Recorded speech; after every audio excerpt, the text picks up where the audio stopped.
Hello and welcome to my video all about how to hand sew the blind hem stitch. The blind hem stitch is a very popular stitch because from the front of your sewing project it's almost invisible, and so it's great for hemming clothing such as dresses and skirts. Here I have a double fold hem that I've already pressed, and I'm going to be securing this hem with the blind hem stitch. I like to fold the hem back on itself so that the right sides of the fabric are together. This means I'm holding basically 4 layers of fabric, and I find that holding the fabric this way gives me a lot more control over the stitches.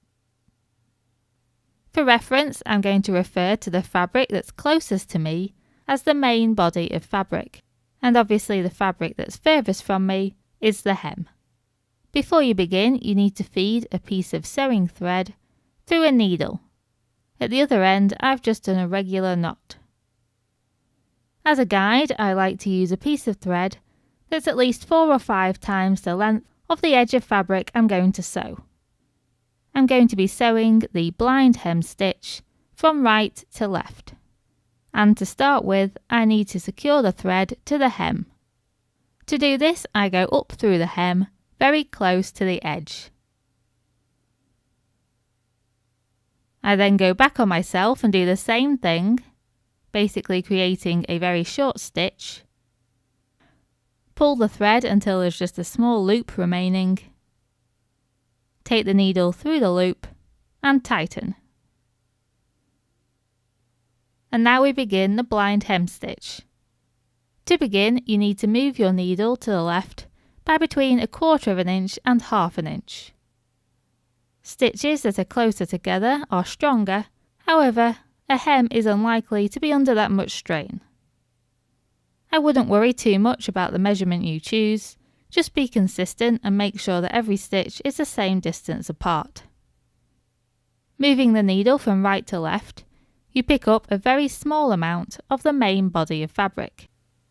You want to pick up at least a few fibres so that the stitch will be strong enough, but you still want the stitch to be very small because these stitches are going to be visible from the front of the fabric. You then move the same distance again to the left and go straight through the edge of the hem. The size of the stitches on the hem doesn't matter so much because these stitches won't be visible from the front. And then you just repeat those steps. So you move the same distance again to the left, pick up a small amount of the main body of fabric,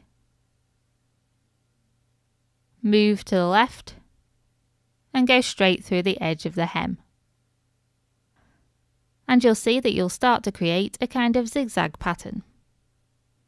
And you just carry on in the same way all along the hem.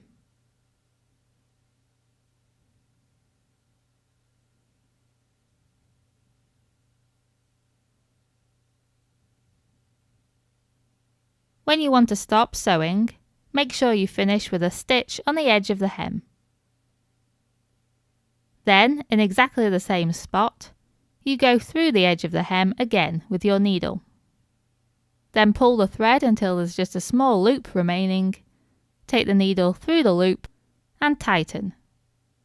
And then repeat. So you go through the same point again to make a small stitch, go through the loop and tighten. And this secures the end of your stitching. To hide the tail of thread, then take your needle into the hem and out of the fabric on the hem side before cutting off the excess thread. And that is the blind hem stitch completed. You can see that the finished stitching is very neat and barely noticeable on the inside. And on the outside it's even less noticeable. Obviously, if I'd have used a thinner thread in a colour that matched the fabric, these stitches will be pretty much invisible. And if you compare them to the whip stitches that I've also done on this fabric sample, you can see that they are smaller and a lot less noticeable. I really hope this video has been helpful to you, and thank you very much for watching.